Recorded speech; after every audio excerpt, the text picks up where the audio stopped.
किसी की लतीफेदार बातें सुन लो, उस पर इतने प्रभावित हो जाते हैं बहुत गणे, फिर उसकी महिमा गाँव आइए हमारे भी सुनाइए सत्संग, आजा हमारे भी। इससे क्या होगा कि आपके हृदय में उस व्यक्ति विशेष के प्रति अपने गुरुदेव से ज्यादा श्रद्धा बन जाएगी, और ऐसा बनने से आप पतिव्रता पद से गिर जाओगे। ये गुरु महिमा माता है। गुरु को तजा बजा जो आना था पशुआ को फोकट ज्ञाना, उस वो आपको मीठी मीठी बातें बता सकता है इस ज्ञान के आधार पर दे कुछ नहीं सकता। जैसे प्रधानमंत्री या मुख्यमंत्री किसी विशेष स्थान पर जाते हैं, उनसे पहले वक्ता बहुत कुछ बोल देते हैं, ऐसा और जमीन आसमान मिला देते हैं, हमारी सरकार ये कर देगी, हम ये कर देंगे, लेकिन वो कर कुछ नहीं सकते, वो बोल सकते हैं। मुख्यमंत्री या प्रधानमंत्री आता है, दो शब्द कहता है कि तुम्हारा ये काम भी हो जाएगा, तुम्हारी सड़क भी बन जाएगी, तुम्हारा वाटर वर्क्स भी बन जाएगा, तुम्हारा स्कूल भी बच्चों का बन जाएगा। उसने इतना ही कहना, वो उसके शब्द में शक्ति है, और वो बोल रहे थे उनके शब्द में शक्ति नहीं है, वो नहीं कुछ कर सकते थे। ऐसे ही ये ज्ञान सुनाने वाले केवल व्यक्ति प्रभुता तो पा जाते हैं बोली समाज में, लेकिन इनके पास नाम देने का अधिकार है नहीं, शब्द शक्ति है नहीं, ये कुछ नहीं दे सकते। लेकिन हमारे अंदर एक विशेषता है या कमजोरी है, विशेष कमजोरी है। एक समय एक कमाल जो मुर्दा जीवित किया था कबीर परमेश्वर ने, अपने बच्चे की तरह रखा और उसको नाम दिया, सतनाम दिया। अब जवान बच्चा था, थोड़े से दिनों में सतगुरु की सुनकर बातों को, बड़े मीठी मीठी बातें लतीफेदार सुनावर, काफी संगत प्रभावित होगी, और सब आकर कहें कि गुरुदेव बस कमाल तो आपको भी माफ करने वाला है, बहुत कमाल की बातें बताता है, बस हद कर रखी है उसने तो। कबीर साहब कहा करते थे, बातें बताना और बनाना ये कुछ और बात है, और समाधान नहीं है तो वो बातें व्यर्थ हैं, चाहे कितनी मीठी बनावे। और ये कह देना कि आपके तुल्य है या आपसे भी बढ़ गया है, तो भी आप पतिव्रता पद से गिर गए, आपकी भावना गुरु से अटकी, आप नामहीन हो गए, आपका नाम समाप्त हुआ। इतना ही नाजुक नाता इस प्रभु की भक्ति का है। कबीर साहब ने उस कमाल को भी समझा कि नादान क्यों अपने कर्म बिगाड़े, तू अपनी भक्ति कर ले, ना गधा बना हो, ऊपर तेरे ऊपर कृपा हुई है प्रभु की, और अपनी भक्ति कर ले, इनको मत गुमराह करे। अब ये 2-4 बार सतगुरु ने उसको टोक दिया तो कमाल नाराज हो गया, और जाकर के ना काफी दूर की तो और जाकर के कहीं पर अपना आश्रम बना लिया। क्यों, वो चेले चपटे जो गुरुदेव के थे वो उसके ऊपर प्रभावित हो गए थे, उसकी मीठी मीठी बातें सुनकर कि आप वहां आश्रम बना लो, अलग से रहा करो। आश्रम बना लिया, कमाल गुरुद्रोही हो गया। और गरीबदास जी कहते हैं, गुरुद्रोही की पैड़ पे जय पग आवे वीर, 84 निश्चय पड़े नु सतगुरु कहे कबीर। पूरे संत परमात्मा तुल कबीर परमेश्वर ने छोड़ कर गुरुद्रोही हो जाना, गुरु से दुश्मनी कर लेना, बराबर में आश्रम बना लेना है, ऐसे ऐसे करना, ये गुरुद्रोही कहलाता है, गुरु की निंदा करना। तो वहां आश्रम बना लिया, और ये हमारे जैसे भोले भगत मूड, और कमाल था चतुर प्राणी, बातें वही बतावे लेकिन ज्ञान उसके पास नाम देने का आदेश था को नहीं। तो यहाँ कहा कि चतुर प्राणी चोर हैं, ये मूड मुग्ध है ठोठ, और संतों के नहीं काम की इनके देगल जोठ। इतने सत्संग सुनकर फिर भी आन संत से भगत से प्रभावित होते हैं तो उनको कोई ज्ञान नहीं, उनका पल्ला वो तो मूड है, और वो मूड उन नादान नीचों जैसे ही है, कमाल जैसे के, और उनके पीछे पड़े रहो और जाओ नरक में दोनों। अब कमाल वहां आश्रम बना कर रहने लगा, खूब मीठी मीठी बातें सुनाओ। वो जो श्रोतागण थे बहुत गुण आने लगे, आश्रम भर जावे, सत्संग सुनावे हर हफ्ते में एक दिन। अब क्या हुआ, कुछ दिनों के बाद उन श्रोता गुणों का नुकसान होने लगे, क्योंकि परमात्मा ने जो सहारा दे रखा था वो वापस कर दिया, कनेक्शन डिस्कनेक्ट हुआ, बिजली आई नहीं, पावर नहीं आई, तो पंखे चलने बंद हो गए, तो उनको सुविधा समाप्त हुई। कुछ दिनों में उनकी वह सब हानियां होने लगी। अब आपको कितने ही मीठी बात बताता हो कोई, और एक नुकसान हो जावे, आपने उस संत की बात कति नहीं सुनावे, दोबारा नहीं जा सकते वहां पे। तो ऐसा ही पहले तो मीठी मीठी बातें अच्छी लगे थी, क्योंकि अच्छा सुरीली आवाज थी, जवान लड़का था, खूब बोल बोल को सुनाओ था। थोड़े से दिना में वहां पर 5 व्यक्ति जान लग गए। अब कमाल ने सोचा भाई की बात हुई, कोई भी नहीं आता। तो उसने क्या किया कि गुरुदेव का भंडारा करेंगे, कबीर साहब की कहते हैं वर्षगांठ मनाएंगे, जन्मदिन, ये उसने समय निहित कर दिया और जगह जगह प्रचार कर दिया। तो सोचा, गांव में बहुत कुछ कहा, तो वो निश्चित जब दिन आया सबको कहा कि सब दूध देकर जाना नगर निवासियों को, और खीर बनाएंगे, भंडारा करेंगे साहिब के नाम पर। अब उस नगरी वालों में कबीर साहब की कृपा से ऐसी चेतावनी, अंदर से ऐसी धारणा भर दी कबीर साहब ने कि हर व्यक्ति, क्योंकि जून का महीना कबीर साहब की जयंती जून में आवे, जेठ में, उसमें दूध भी पशुओं के नीचे बहुत कम हो जाता है, बहुत कम दूध वाले पशु दूध देते हैं। तो हर व्यक्ति के मन में ऐसी धारणा भर दी कि मैं आज सुबह भंडारे में बख्ते दूध डालाऊंगा और दूध की जगह पर पानी डालाऊंगा, जल। और किसने दिखा है मेरे एक गिलास पानी में, और सब तो दूध डाले ही डालेंगे, वहां मेरा एक गिलास जल होगा तो क्या पता लगेगा। अब ये सोच के सुबह उठे और लोटे में जल भरे और ढके कपड़े से ढककर, और वहां जाकर कहे सत साहेब महाराज जी, कमाल का सत साहेब भाई, सत साहेब आ गए? कहाँ जी?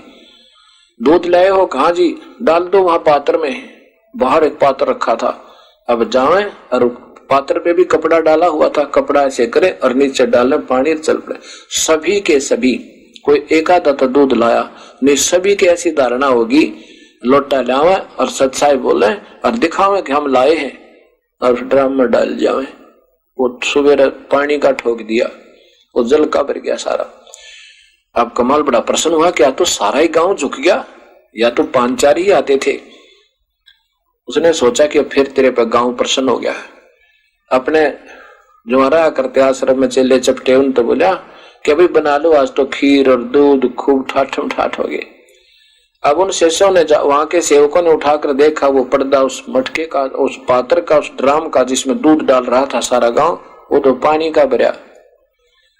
कमाल से कहा शिष्यों ने, सेवकों ने कि महाराज जी तो दूध नहीं, वो तो सारा गांव पानी से भर गया। उसने, कमाल ने देखा, कमाल है, ऐसी बात थोड़ी हो सकती है।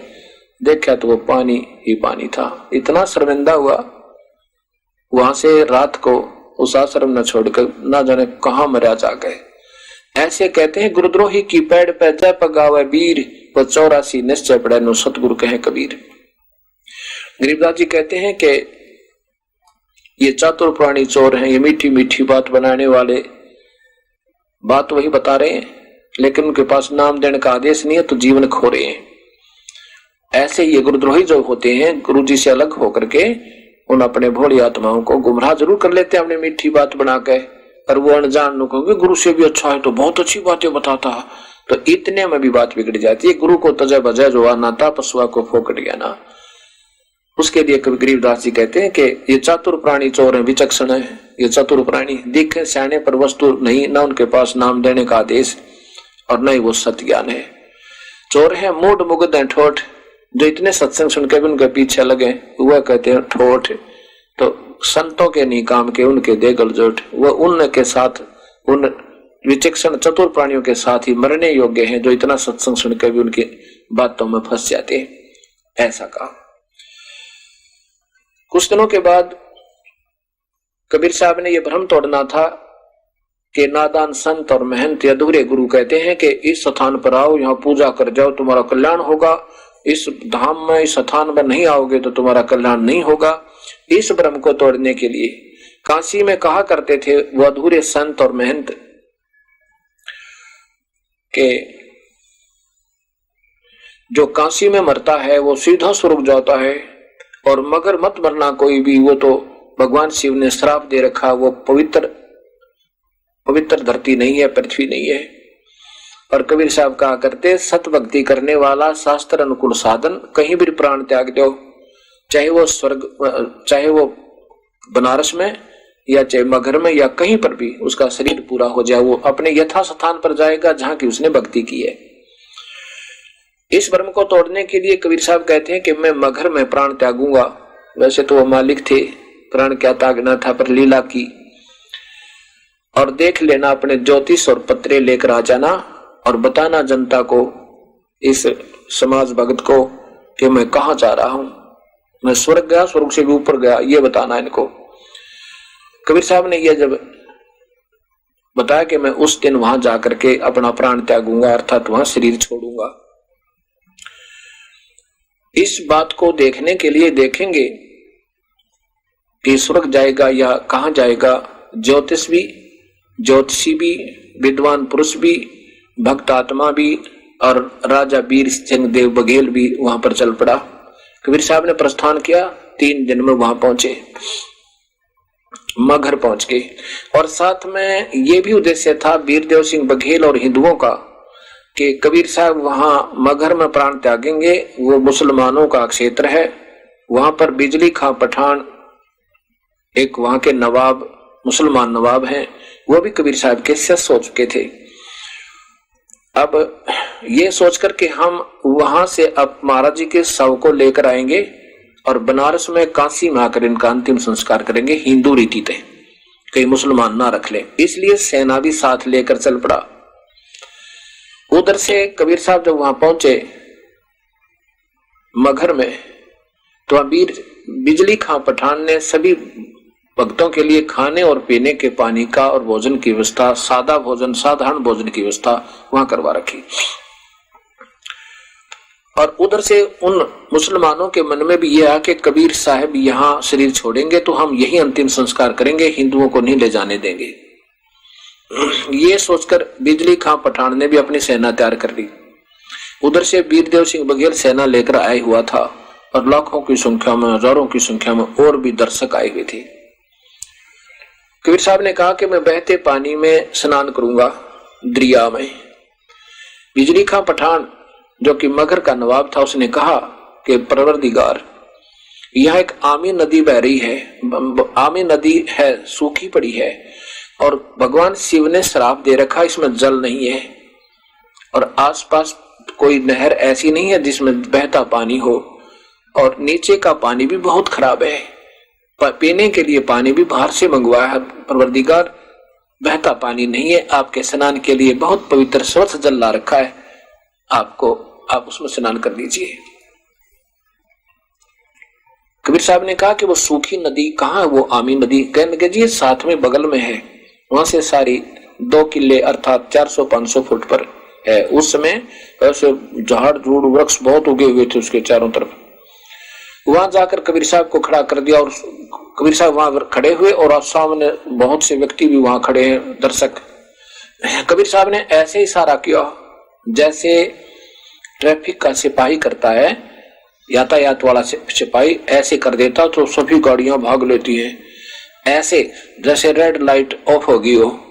कबीर साहब ने ऐसे किया, ऐसे तो काफी दूरी पर जैसे धमाका सा हुआ, जैसे कोई स्रोत सा पानी का फूटा और कुछ ही अक्षणों में, कुछ ही मिनटों में वो नदी दरिया भरकर चल पड़ी और पूरा पानी भर गया। निर्मल जल का सब नायर, जय बोली बंदी छोड़ की, बोलो कबीर साहेब की जय। वो आमी नदी पूरे निर्मल जल तक भरकर चल पड़ी। वो शिव जी का श्राप भी खत्म कर दिया।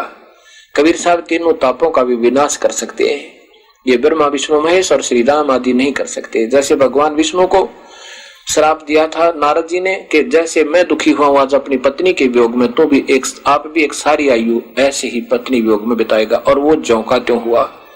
अर्थात कबीर साहब गरीबदास जी कहते हैं, तुम कौन राम का जपते जापम, अर्थात कटे न तीनों तापम। दुर्वासा जी ने श्राप दे दिया, यादव कुल का विनाश होगा। सारे 56 करोड़ यादव आपस में लड़ झगड़ कर विनाश को प्राप्त हुए और भगवान श्री कृष्ण जी के पैर में भी तीर लग कर विनाश, उनकी मृत्यु हुई। वो अपने भी 3 ताप को, श्राप को नहीं टाल सके। अब कबीर साहब ने कहा भी एक चादर नीचे बिछाओ और एक ऊपर ओढ़ूंगा, 2 चादर ला दो। नीचे एक चादर बिछा दी, ऊपर सुगंधित छोटे छोटे 3-3, 4-4 इंच, 6-6 इंच फूल बिछा दिए नीचे के सुगंधित। गुरुदेव ऊपर लेटेंगे। अब देखा कबीर साहब ने कि भाई ये सेना किस लिए लाए हो, वीरदेव सिंह बघेल और बिजली खां, ये सेना किस लिए लाए हो?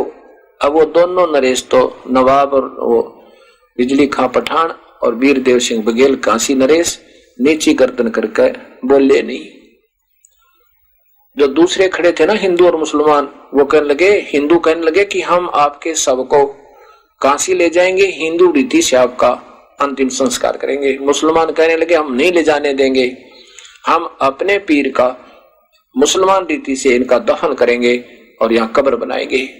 अब निकाल ली गोली और बंदूक हो गए खड़े, कति लड़ाई तैयार होगी। कबीर साहब बोले, अरे अनजानो, 120 साल तक मैंने तुम्हें यही समझाया, आज भी तुम अपने आप को दो मानते हो।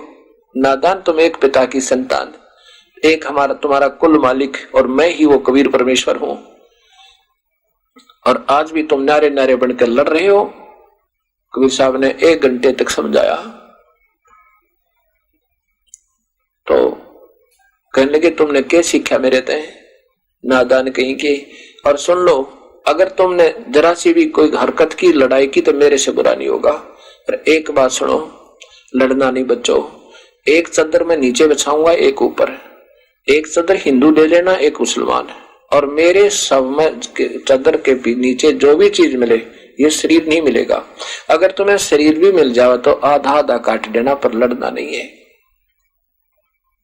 सब बोले ठीक है गुरुदेव, जैसे आप कहोगे, लेकिन मन में न्यू थी, एक बार गुरुजी प्राण त्याग दें, फिर पाछे जो देखेंगे, जो करना वो करेंगे। कबीर साहब ने ऐसा ही किया। एक चद्दर नीचे बिछा रखी थी, उसके ऊपर दूसरी ओढ़ करके लेट गए। थोड़ी देर में आकाशवाणी हुई कि देखो मैं आकाश में जा रहा हूं, इसमें मुर्दा मेरा शव नहीं है। ऊपर कबीर साहब जो के चो सह शरीर जा रहे हैं, अपना तेजों में शरीर जो बहुत तेज था, और ऊपर जा रहे हैं। दूर से शरीर ज्यों का त्यों था, लेकिन गोला सा प्रकाश का दिखाई देता काफी दूरी पर, लेकिन वो सह शरीर अपने तेजों में शरीर से जा रहे थे। और आकाशवाणी की कि देखो मैं जा रहा हूं अपने स्वलोक को। और जो ये कहा करते है कि ये जो मगर मरेगा वो नरक जाता है, निकाल लेना अपने पतरे। और कहा कि देख लो उठा के चादर में, मैं नहीं हूं, मेरा शरीर नहीं है। ऊपर देखा और फिर वो उठाया चादर, जितना शरीर होता है इतने ही सुगंधित फूल उस शव के समान हो गए, कति सुगंधित, जैसे अभी तोड़ कर लाए हो बागों से। अब वीर सिंह देव बघेल काशी नरेश और बिजली हिंदू और बिजली खां पठान मगर नरेश मुसलमान एक दूसरे से सीने का लग गए, ऐसे रोए जैसे बच्चे की मां मर जाती है। और कहते हैं वीर सिंह, हम समझ नहीं पाए अपने भगवान को, हम तो पाप आत्मा नीच थे भाई हम। लेकिन उनके सामने भी अब हम दो बने रहे, उनके सामने हम मरने और लड़ने को तैयार हो गए। सभी हिंदू और मुसलमान आपस में जैसे भाई होया करें, ऐसे प्यार से आंखों में आंसू भर के अपने गुरुदेव के प्रति अपनी श्रद्धा व्यक्त कर रहे हैं। और फिर वीर देव उसने बिजली खां पठान ने कहा कि भाई ऐसे कर लो। उसने 500 बीघा जमीन तो हिंदुओं को दे दी वहीं पर मगर में, और 500 मुसलमानों को अपने स्टेट में ही, और कहा कि आप नारे एक चादर तुम ले लो, गुरुदेव का आदेश है, और एक तुम ले लो। आधे आधे फूल ले लिए, आधे आधे फूल और एक एक चादर लेके आपस में ज्यादा से ज्यादा उन दोनों यादगारों का 50, 60 या 100 फुट तक का डिफरेंस है, अंतर है, वही बना रखा है। नीचे फूल दबाए और चादर रख दी, और फिर उसकी यादगार बना रखी है कि ये ऐतिहासिक और धार्मिक यहाँ सत्य कथा हुई है, और ये जो कि तुम ऐतिहासिक स्थल बना हुआ सदा याद रहे। आज दोनों वहां बने हुए, ये दास 2-3 बार देख रहा है। उसमें से कुछ फूल और लेकर हिंदू वहां ले आए, कहा कबीर चौरा बना दिया काशी में, अब वहां भी कुछ फूल डाल के, और वहां पर भी एक कबीर चौरा बना रखा है। भाव ये है कहने का कि ये कबीर परमेश्वर थे, ये सहस्रीर आए थे और सहस्रीर वापस चले गए थे। ये पूर्ण परमात्मा है, अनंत कोटि ब्रह्मांड के मालिक है। बोलो सतगुरुदेव के जय।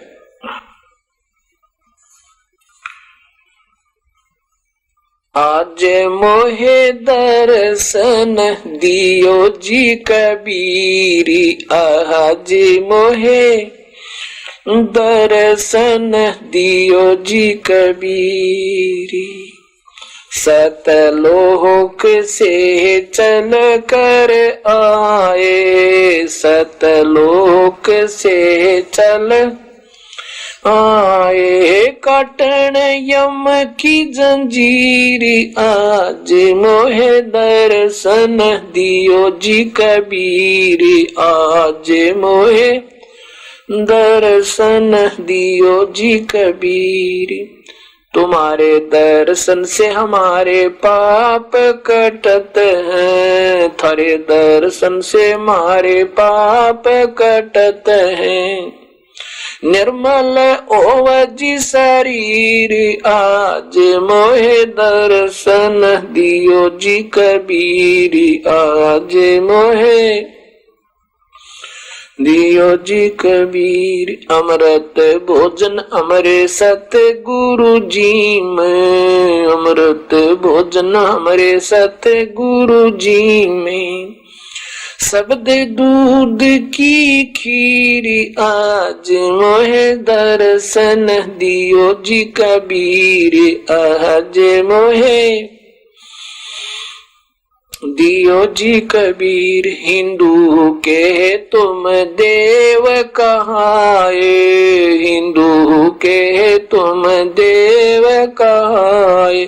मुसलमान के पीर आज मोहे दर्शन दियो जी कबीर, आज मोहे दर्शन दियो जी कबीर। दोनों धर्मों का झगड़ा छिड़ गया, दोनों दीन का झगड़ा छिड़ गया।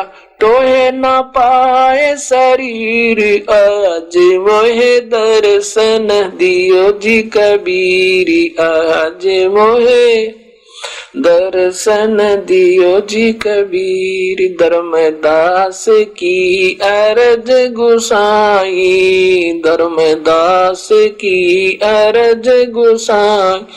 खेवा लंगाइयो पर ले तीर आज मोहे दर्शन दियो जी कबीर, आज मोहे दर्शन दियो जी कबीर। धर्मदास जी ने ऐसे अपने कबीर परमेश्वर की महिमा सुनाई। और इसी प्रकार जिन जिन महापुरुषों ने कबीर साहब का साक्षात्कार हुआ और सतलोक देखा, उनमें उन्होंने अपने अपने अपने प्रभु के गुण गाए। अब देखो उसमें मुल्कदास जी को जब कबीर साहब ने अपना सतज्ञान दिया था, उस पर क्या सुनाया। जपो रे मने सतगुरु नाम कबीर, जपो रे मने परमेश्वर नाम कबीर। एक समय गुरु बंसी बजाई कालंदरी के तीर, एक समय गुरु बंसी बजाई कालंदरी के तीर। सुर नर मुनि जन थकत भये वो रुक गया दरिया नीर। जपो रे मन सतगुरु नाम कबीर, जपो रे मन साहेब नाम कबीर। काशी तज गुरु मगहर पहुंचे दोनों दीन के पीर, काशी तज गुरु मगहर पहुंचे दोनों धर्मों के पीर। कोई गाडे कोई अग्न जनावे नेक नदर रे धीर। जपो रे मन परमेश्वर नाम कबीर, जपो रे मन साहेब नाम कबीर। चार दाग से न्यारे सतगुरु टोया न पाया शरीर। चार दाग से न्यारे सतगुरु ढूंढा न पाया शरीर। दास मलूक सलूक कहते हैं खोजो खसम कबीर। जपोरे मन साहेब नाम कबीर। जपोरे मन परमेश्वर नाम कबीर। रामानंद जी का नंबर आया, रामानंद जी ने भी सुना दिए। अब कबीर साहब उनके पीछे खड़े थे। अब कबीर साहब से कहा कि आप मंत्र सुनाओ। कबीर साहब ने देखा कि साथ ही एक भैंसा चल रहा था, एक जोटा, और उसको ऐसे इशारा किया, अकाजा पुत्र। वो भैंसा उसी समय आकर के साहिब के पास खड़ा हो गया। इंतजार करा कि आगे क्या आदेश देंगे प्रभु। कबीर साहब ने कहा कि जोटाराम, हे विद्वान पुरुष, ऐसे कमर पे हाथ रख दिया कबीर साहब ने उस भैंसे का, और कहा कि इन विद्वानों को एक एक वेद का एक एक मंत्र सुना दे। अब जोटे ने सुनाया, भैंसे ने क्या सुनाया? यजुर्वेद अध्याय नंबर 5 का श्लोक नंबर 32। उसी कसी कविरंगारी असी बंभारी अवसुरुसी दो वसवान सुधन्यवसी मार्जालीय सम्राट असी करशानु प्रसिद्धसी पवमाने नभय असी प्रतक्वा मृष्टसी हवसुधन रत धामा असी सवर ज्योति। ये तो यजुर्वेद का सुनाया। और फिर क्या सुनाया? सामवेद का सामवेद का सुना 1400 नंबर।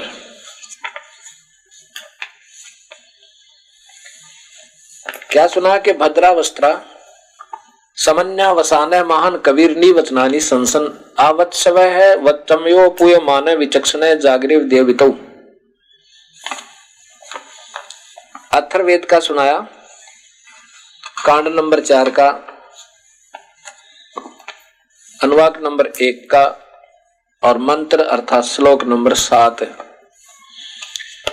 ये अथर्वाणम पित्रम देव बंधु बृहस्पतिम नमसे आवचय गच्छात तवम विश्वेशान जनिता यथा सह तवम कबीर देव सह तवम कबीर देव न दभायत स्वाधावान सह तवम कबीर देव।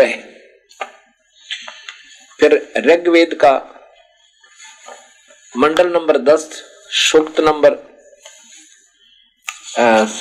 ऋग्वेद का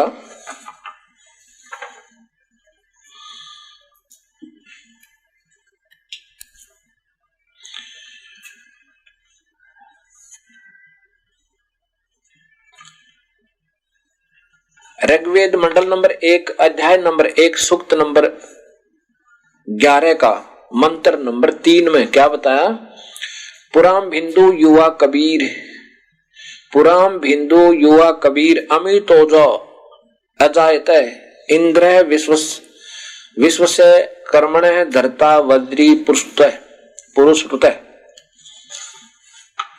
अब चारों का वो अथर्ववेद का आपको पहले सुना, ये ऋग्वेद का चारों वेदों का एक एक मंत्र सुना दिया।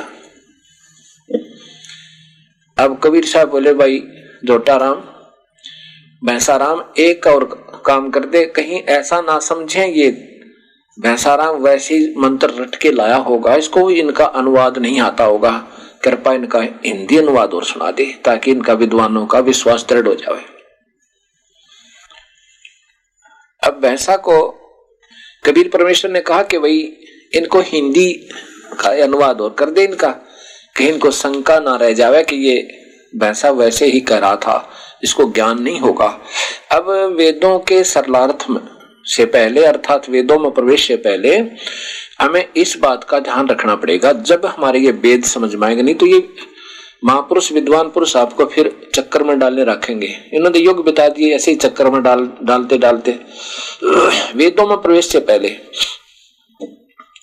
अब जैसे यजुर्वेद लिखा जाता है, यजुर्वेद,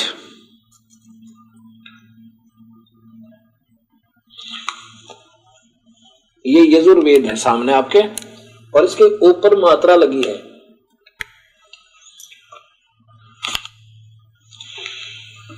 और यजुर्वेद एक पुस्तक है, एक किताब है।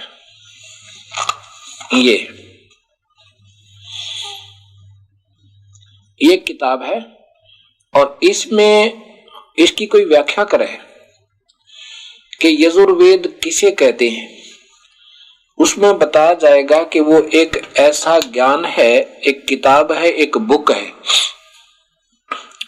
जिसमें प्रभु की स्तुति, प्रभु के बारे में ज्ञान वो कैसा है,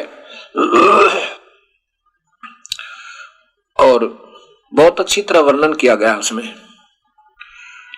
यजुर का अर्थ होता है यज्ञ स्तुतियां, और यजुर्वेद का अर्थ है यज्ञ स्तुतियों का की ऋचाएं जिसमें हो, वो यजुर्वेद कहलाता है।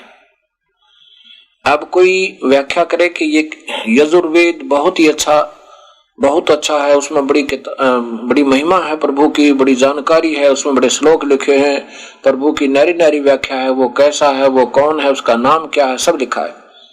और कोई पूछे कि वो कहाँ है जहां पर उसकी यजुर्वेद की महिमा गा रखी हो, और जहां यजुर्वेद आवे वहां लिखना पड़ेगा वह यजुर्वेद पुस्तक है। उसकी जगह अगर कोई लिख दे यजुर्वेद का अर्थ कर दे यज्ञ स्तुतियों की ऋचाओं का ज्ञान, ये यजुर्वेद का अर्थ बन गया।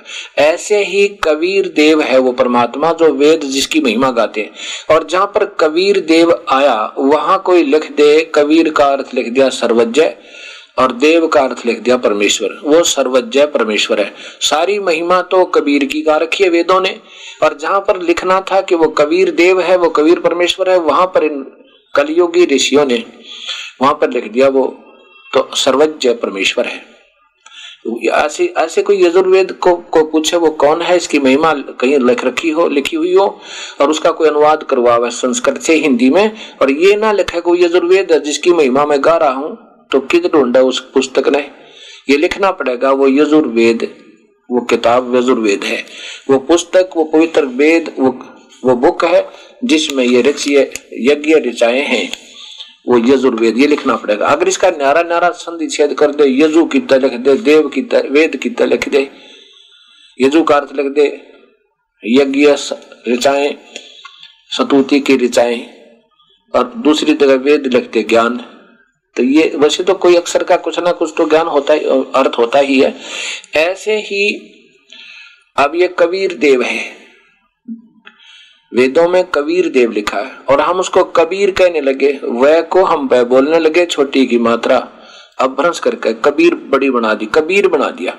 तो जैसे मैंने शब्दकोश देखा उसमें लिखा है कवर क व र या क ब र, एक ही अर्थ करता है। जैसे हम वाल्मीकि जी बोलते हैं, अमूमन आम व्यक्ति, हम एजुकेटेड भी हैं, फिर भी मैं बहुत बार वाल्मीकि कहता हूं, और वाल्मीकि ही लिख भी देते हैं। जैसे कहीं पर कोई आ जाए तो उसमें कोई दिक्कत नहीं, वाल्मीकि महर्षि वाल्मीकि लिख दें, महर्षि वाल्मीकि बोल दें, एक ही बात है, कोई अंतर नहीं।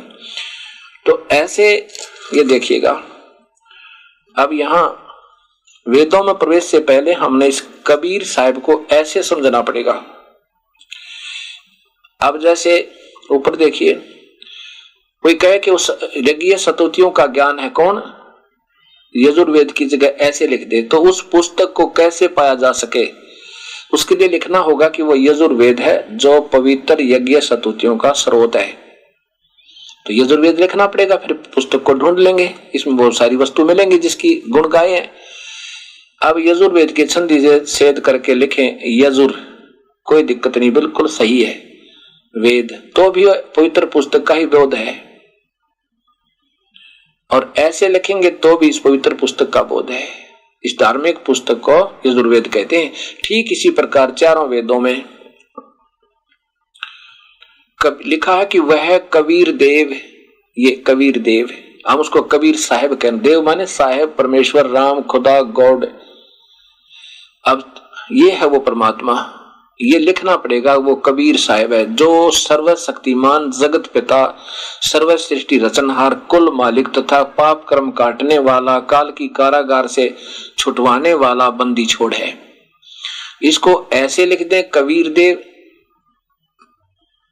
तो भी कबीर परमेश्वर का बोध है, और ऐसे लिखेंगे तो भी इसी परमेश्वर का बोध है।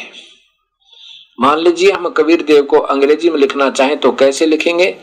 कबीर देव, और फिर इसका कोई हिंदी बना हुआ है तो बड़ी ई की मात्रा भी लगा देगा। ऐसे ही उथल पुथल होते हुए अब परंस होकर कबीर शब्द कबीर या कबीर हो चुका है। अब इसे लिखें कि कबीर देव, अब फिर कोई लिखेगा इसको तो कबीर देव लिख देगा। ऐसे ये चलता चलता ऐसे बन गया। अब इसको याद रखेंगे तब ये वेदों का सरलार्थ हो पाएगा, तब हम इसको सही समझ सकेंगे।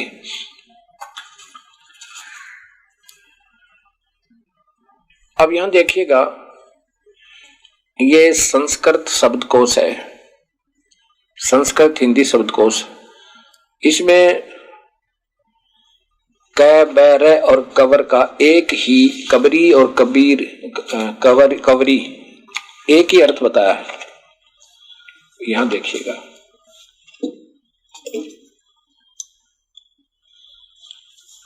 अब इसको बताया कि कै व या बै, और देखियो नजदीक से, बस ये कै व रे, कै व रे या कै बै रे एक ही अर्थ करता है। और यहां देखो कै व री या कै बै री, ये वैसे तो ये है कवर डिच, और कै बै भी हो ना तो भी इसका यही अर्थ होगा, चोटी या जूड़ा, कबरी, चोटी या जूड़ा। और ऐसे ही कवर, कै वैर या कबर, इसमें इसका क्या है? ये मिश्रित, अंतिम मिश्रित, जटित, सखित, खचित, जड़ा हुआ, चित्र विचित्र, रंग बिरंगा है। तो ये बताया कि इस ये चाहे कै वै हो और चाहे कबर हो, कै वै रे या कै बै रे, बै भी और रे भी एक ही बात बोलते। कै वै, अरे चाहे ये ब्रैकेट लिखा ना, ये वै या बै, ये इसका अर्थ देता है कि इसका एक ही अर्थ होता है। तो इस प्रकार ये ज्ञान इतना गहरा कर दिया है अब इस दास को। अब ये मुश्किल हो रही है मुझे कि कहीं थोड़ी सी भी कमी रह गई ना तो ये अनजान फिर उड़ जाकर बैठ जाएंगे। इसलिए इस दास को ये चिंता लगी रहती है कि पहले ही हम ज्यादा अधूरे रह गए और कोई और कमी ना रह जा। मैं तो ये कहता हूं कि हो सके मुझसे भी कोई गलती हो जाए तो दास चाहता है कि मुझे पता लगे ताकि अभी मैं उसको सुधार लूं अपनी को। अब यजुर्वेद,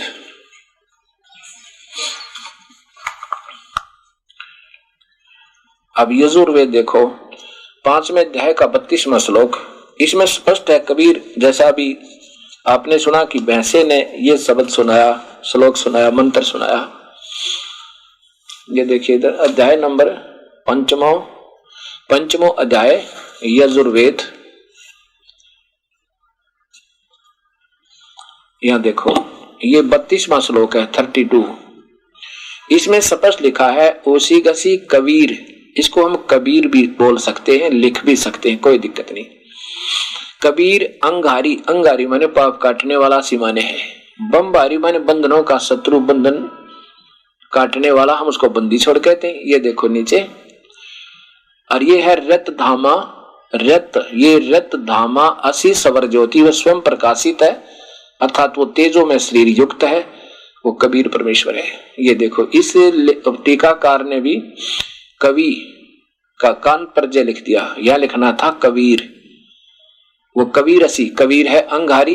ये देखो अंगारी का अर्थ होता है पाप काटने वाला, और बमभारी का अर्थ इस भाष्यकर्ता ने बंधनों का शत्रु, हम उसको बंदी छोड़ कहते हैं। बंधनों का शत्रु, बंधन काटने वाला, बंधनों का दुश्मन, हम उसको बंदी छोड़ कहते हैं। यहां देखो रत धामा, रत धामा माने रत धाम, सत धाम युक्त, धाम कहो, लोक कहो, स्थान कहो, वो सत लोक में रहता है, और सवर ज्योति, सवर ज्योति स्वयं प्रकाशित है। सवर ज्योति का सीधा अर्थ बना है स्वयं प्रकाशित। ये सवर ज्योति स्वयं प्रकाशित है, वो सतलोक में रहता है, वो कबीर है। ये तो आपको इन महापुरुषों के द्वारा भी भाषा भाष्य जो हुआ है उसमें भी वर्णन है कि वो कबीर है, वो बंधनों का शत्रु है, रत धामा सतलोक युक्त है। अब ये दास आपको जैसा मेरी समझ में आया है वो आपको सुनाऊंगा। इसका अर्थ क्या बना है? उसी गसी कबीर अंगारी असी, उसी कसी माने जो परम शांति युक्त है। जैसे गीता जी में आपने पढ़ा कि उस स्थान पर चला जा, वहां तो परम शांति को प्राप्त होगा। वेद और गीता कोई अलग नहीं है। 18वें अध्याय का 62वां श्लोक में आपने पढ़ा कि उस परमेश्वर की शरण में जा, उसकी कृपा से तुम परम शांति को प्राप्त होगा। परम शांति दायक जो है ये गीता जी अध्याय नंबर 18 का और श्लोक नंबर 62 में देखिए, हे भारत, सब प्रकार से उस परमात्मा की शरण में जा, उस परमात्मा की कृपा से परम शांति सनातन सनातन शाश्वतम स्थान, उसको वेद में रत धामा सतलोक में रहने वाला वो सौ प्रकाशित है। परम शांति का अर्थ है अगर तुझे परम शांति को वही प्राप्त हो, वहां जाकर के तुझे परम शांति होगी, वही परम शांति का दाता है। और शाश्वतम माने सदा रहने वाला, सत्य स्थान माने धाम, तो सतलोक में चला जाएगा जहां वो परमात्मा रहता है। अब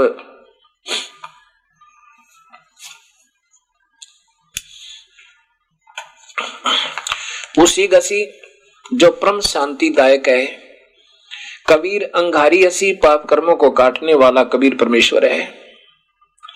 बमबारी असी, बमबारी माने बंधनों का शत्रु, बंदी छोड़।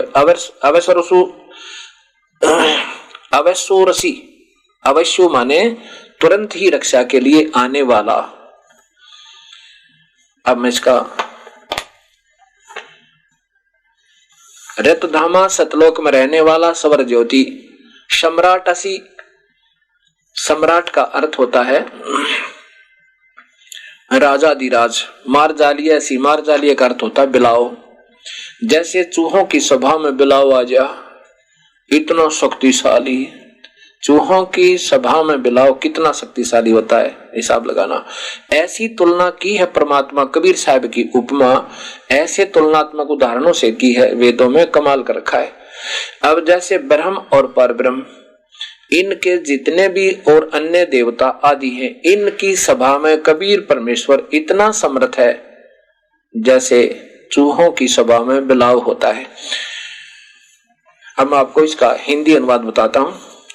जो पूर्ण शांतिदायक है वह पाप कर्म काटने वाला कबीर दुखदायी काल लोक में रहने वालों के भंवरे की तरह विषय वासनाओं में बंधे हुओं के बंधन काटने वाला, अर्थात बंदी छोड़ रक्षा के लिए तुरंत आने वाला है। पवित्र करने वाला वायु के तुल, सभा अर्थात ओंकार ब्रह्म के 21 ब्रह्मांडों में जितने भी ब्रह्मा विष्णु शिव तथा देवी देवता आदि इसकी सभा तथा ब्रह्म के जितने भी 7 संग ब्रह्मांडों में बिलाव की तरह शक्तिशाली राजाधिराज अर्थात कुल मालिक है। वह सर्व ऊर्जा स्रोत अग्नि रूप परमेश्वर वायु की तरह प्रत्येक जीव को क्रम आधार पर स्थानांतरण करने वाला, आकाश के गुण शब्द के स्वरूप अविनाशी, जगत को त्यागने वाला प्रत्यक्वा, जिसने सारे संसार को रिजेक्ट किया हुआ इस 21 ब्रह्मांड के काल के लोक को, प्रत्यक अंतर्यामी, जगत को त्यागने वाला अंतर्यामी, जाना माना अर्थात सर्वविदित, हवन में दिए हुए आहुति दिए हुए घी का जैसे प्रारूप बदल जाता ऐसे अधिक लाभदायक हो जाता है, ऐसे भक्ति के से भगत के गुण बदलने वाला तथा धार्मिक कार्य यज्ञ आदि का फल देने वाला अधियज्ञ स्वयं प्रकाशित सतलोक में रहने वाला कबीर परमेश्वर है। वो सतलोक में रहता है। अब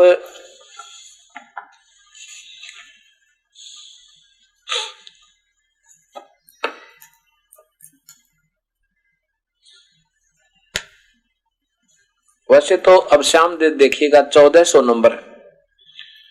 वैसे तो वेदों में कबीर परमेश्वर के नाम की भरमार बहुत ज्यादा है। मैंने कुछ गिने चुने से वो लिए श्लोक। ये श्याम वेद देखो पहले।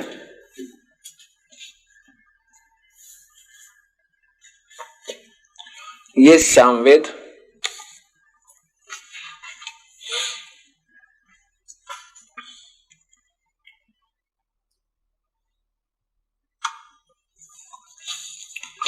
सामवेद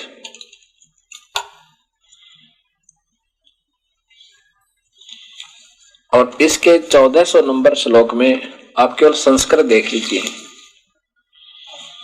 फिर ये दास आपको संस्कृत दिखाएगा, विश्वास हो जाएगा। ये 1400 नंबर श्लोक है। भद्रावस्त्रा समन्य वसान महान कबीर, ये रे ऊपर लगा हुआ, कबीर नी वचनानी संसन आवत्सव चमवो पूयमाने। ये पूयमान का अर्थ होता है फोड़े फुंसी घाव से निकला हुआ मवाद। विचक्षणो जागृत देव वितो पूयमाने। अरे देखो पूयमान का अर्थ यहाँ क्या लिखा है, सोदमान सोम। अब ये दास बताएगा जैसा मेरी समझ में है ऐसा, क्योंकि ये अक्सर ज्ञान से नहीं, ये आत्म ज्ञान से ये बात समझ में आती है। भद्रावस्त्रा ये वही श्लोक है, देखिएगा। भद्रावस्त्रा ये 1400 नंबर संख्या सामवेद का।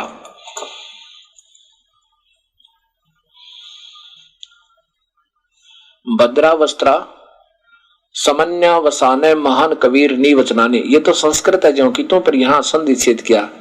ये वस अन, वस माने रहना, अन माने जीवन। महान कबीर नी वचनानी संसन, नी वचनानी का अर्थ होता है लोकोक्तियों के द्वारा कहना, संसन माने व्याख्या करना। और वो चतुर व्यक्ति जो शास्त्र विरुद्ध साधना देते हैं, उन चतुर व्यक्तियों ने अपने सारे भाषण में चम माने आचमन कराना, पुय माने का अर्थ है नरक, मवाद। और ये आज जितने भी मैंने देखे वेदों के सरलार्थ करता, उन्होंने सोम, सोदमान, सोम, इसका अमृत अर्थ लिख दिया, और जबकि ये मवाद है, नरक है। विचक्षण माने चतुर प्राणियों ने अपने सारे भाषण में, सारे प्रवचनों में उस एक परमात्मा की भक्ति ना बता करके अन्य अनुपासना रूपी मवाद पिला रहे थे। उस समय वो परमात्मा आकर के जागृत देवितो अपने ही निर्गुण सरगुण सच्चाई वाले ज्ञान को स्वयं ही जगाता है, पर अपने देव माने परमेश्वर के। निवचनानी कबीर महान भद्रावस्त्रा तेज पुंज के उस पहले वाले शरीर के ऊपर वैसे ही और दूसरा तेज पुंज का अर्थात हल्के तेज का एक और कोट अपनी माया से पहन कर आता है। ज्यों का समन्या का अर्थ होता है ज्यों का तुम वैसा ही रूप, जैसा कबीर परमेश्वर यहाँ आए थे ऐसा ही उनका सतलोक में स्वरूप है, लेकिन वह तेज घना है। इसका सीधा सा यो अर्थ बने। अब आपको दिखाता हूं पूयमान है। पूयमान का अर्थ शब्द कोश में देखियो और उठा के देखना इन महापुरुषों की, फिर पता लगेगा कि आज तक हमें क्या मिला। अब देखिएगा फिर हिंदी, संस्कृत हिंदी शब्दकोश, ये है वामन शिवराम आपटे द्वारा इसका संग्रह किया गया। और इसमें प्रश्न नंबर 629 पे ये पुए, ये देखो पुए का अर्थ है फोड़े, पीप, फोड़े या घाव से निकला मवाद। ये देखिएगा पुए, बड्डे उ की मात्रा, और ये पुए या पुयम। और इस पुए से ही पुय माने बनता है। जैसे पव, पव माने पवित्र करना, पव माने पव, पव का ऐसे पुए माने पुयम, पुए या पुयम। पीप फोड़े या घाव से निकलने वाला मवाद, पीप आना, मवाद निकलना, ये इसका अर्थ बने। और हमें क्या मिला इसके अर्थ में कि सोदमान सोम, ये परमेश्वर है। और यही इसका अर्थ बनता है। इससे 1400 नंबर संख्या वाले श्लोक का ये अर्थ बनता है क्या,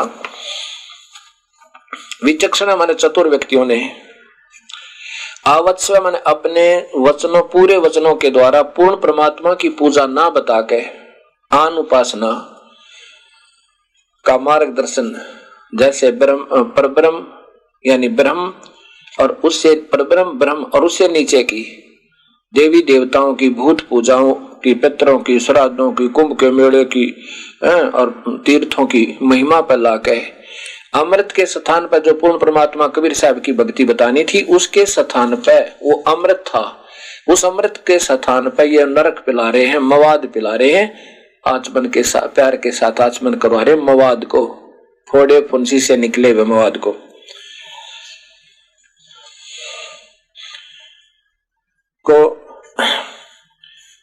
निकलने वाले मवाद को आदर के साथ आचमन करा रहे गलत ज्ञान को भद्रा वस्त्रा, वो सुखदायक परमात्मा तेज पुंज का अन्य शरीर बनाकर महान कबीर, वो पूर्ण परमात्मा कबीर वस्त्रा माने सह शरीर, भद्रा वस्त्रा यानी सह शरीर आता है अपना तेज पुंज का दूसरा रूप बनाकर।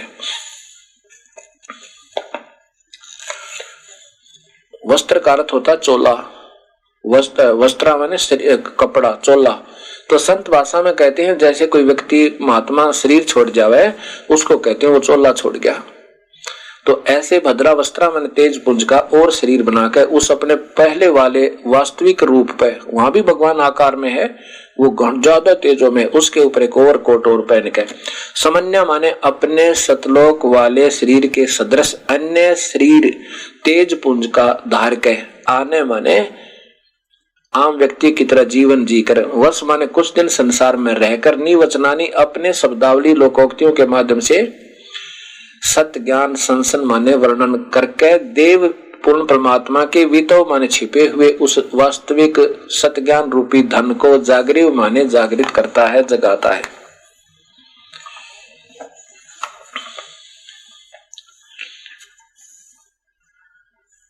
अब अथर्ववेद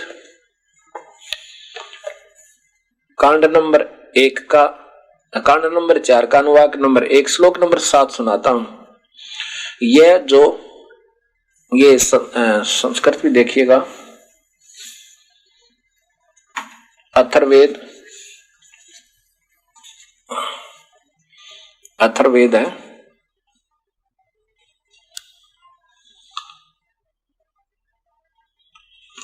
और इस पे देखो, ये कांड नंबर 4 का अनुवाक नंबर 1 और श्लोक नंबर 7 आपको संस्कार दिखाता हूं ताकि विश्वास हो, फिर दोबारा देखना ना पड़ा आपने। ये है, ये अथर्वाणम पित्रम देवबंधुम बृहस्पतिम नमसा आवे च गच्छात तमाम विश्वेशाम जनिता, ये यथा सह कबीर देव न दबायते स्वदावान। अब इस लेखक ने क्या कर दिया, देव माने तो परमेश्वर कर दिया, ये कबीर देव ही लिखना था पूरा, बस कबीर परमेश्वर, ये ऊपर रह लगा हुआ है कबीर देव। अब कवि का तो मेधावी लिख दिया और देव माने परमेश्वर लिख दिया। अब ये कबीर देव ही लिखना था यहां पर। अब ये दास बताएगा।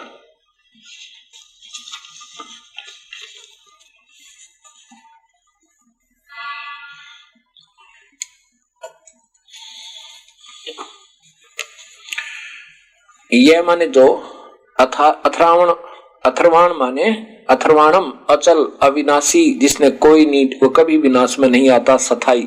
पितरम माने जगत पिता, देवबंधु माने वास्तविक साथी, इस प्यारी आत्मा भगत का अर्थात आत्मा का आधार। बृहस्पति माने जगत गुरु, जगत गुरु माने सबका गुरु, सबका उस्ताद, सबको सत्ज्ञान देने वाला कबीर परमेश्वर। चय माने तथा, नमसा माने विनम्र पुजारी अर्थात विधिवत साधक को, अव माने सुरक्षा के साथ, गच्छात सतलोक जो चले जाते हैं, चले गए हुए अर्थात उनको सतलोक पहुंचाने वाला, ले जाने वाला। विश्वेशाम सर्व ब्रह्मांडों का जनिता माने रचने वाला, विश्वेशाम जनिता सर्व ब्रह्मांडों का, सारे संसारों का रचने, संसार का रचने वाला। न दबायता, काल की तरह धोखा न देने वाला। स्वधावान माने स्वभाव वाला अर्थात गुणों वाला, अर्थात सबका मूल कारण, सबका अन्नदाता। यथा माने तथा ज्यों का त्यों अर्थात वैसा ही स माने वह, तवम माने आप, कबीर देव है, वह कबीर परमेश्वर है। अब देखो इसको ऐसे लिख दें तो अच्छा हो।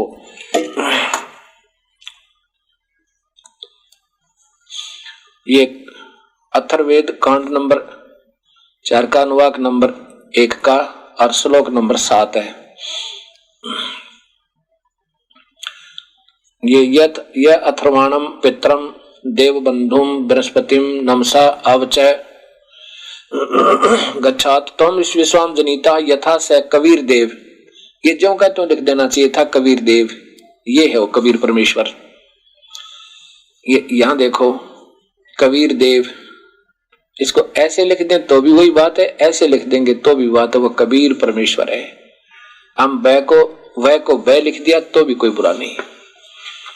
ऐसे ये हमने इन वेदों को समझना है। अब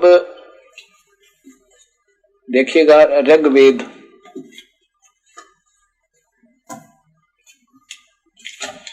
अब ऋग्वेद के अंदर ये आप देखिएगा,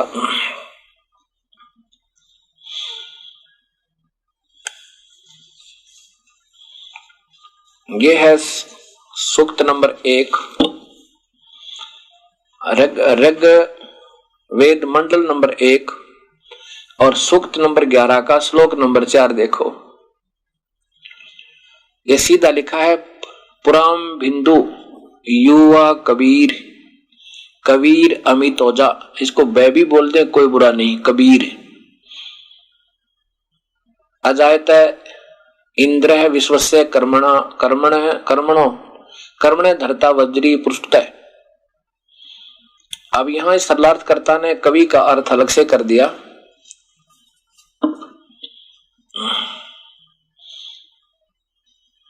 ये कवि माने राजनीति विद्या का व दृश्य पदार्थों का अपने किरणों से प्रकाश करने वाला। अब ऐसा अब युवा अपने गुणों से पदार्थों का मेल कराने वाला तथा। अब इसका जो दास अर्थ करेगा वो आप देखना।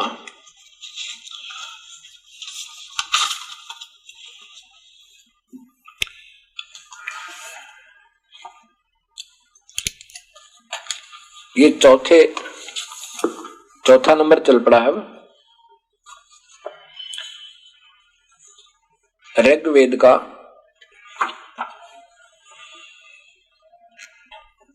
ये परिभाषा प्रभु की पुस्तक तैयार हो रही है और इसमें आपको मिलेगा ये पढ़ने को। ये देखिए इसमें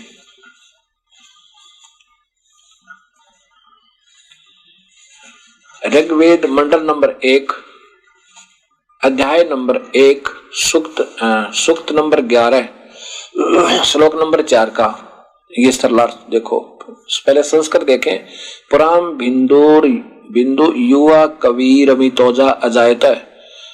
इसका संस्कृत है पुराम बिंदु युवा कबीर अमितोजा, युवा कबीर अमितोजा अजायत इंद्र विश्वस्य कर्मण धरता वज्री पुष्ट।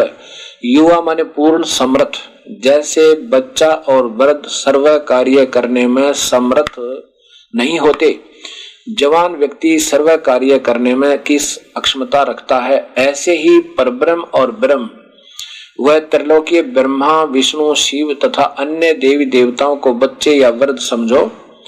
इसलिए कबीर परमेश्वर को युवा की उपमा वेद में दी है।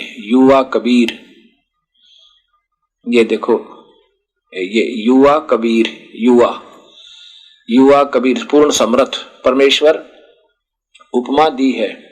परमेश्वर अर्थात युवा परमेश्वर, कबीर माने कबीर अमित ओजा विशाल शक्ति युक्त अर्थात सर्वशक्तिमान, अजायत तेज पुंज का शरीर मायावी बनाकर धरता मन प्रकट होकर अर्थात अवतार धार करके वज्री अपने सत शब्द व सत्य नाम रूपी शस्त्र से पुराण माने काल ब्रह्म के बंधन रूपी किले को, बिंदु माने तोड़ने वाला, टुकड़े टुकड़े करने वाला, इंद्र माने सर्व सुखदायक परमेश्वर विश्वस्य माने सर्व जगत के प्राणियों को, कर्मणे माने मनसा वाचा कर्मणा अर्थात पूर्ण निष्ठा के साथ अनन्य मन से धार्मिक कर्मों द्वारा सत भक्ति से पुरुषोत्तम माने सतुति करने योग्य है। सबके द्वारा ये सतुति करने योग्य है। कौन है? युवा कबीर अमित हो जा, हे परमेश्वर अमित हो जा, जिसकी कोई ना अमिता, जिसकी कोई भी हिसाब किताब ना हो, इतनी शक्ति युक्त कबीर परमेश्वर। ये चारों वेदों का एक एक श्लोक और उसका सरलार्थ अब समझो। आपको उस विद्वान पुरुषों को उस भैंसे ने कबीर साहब की कृपा से सुना दिया। इस दास को भी ऐसा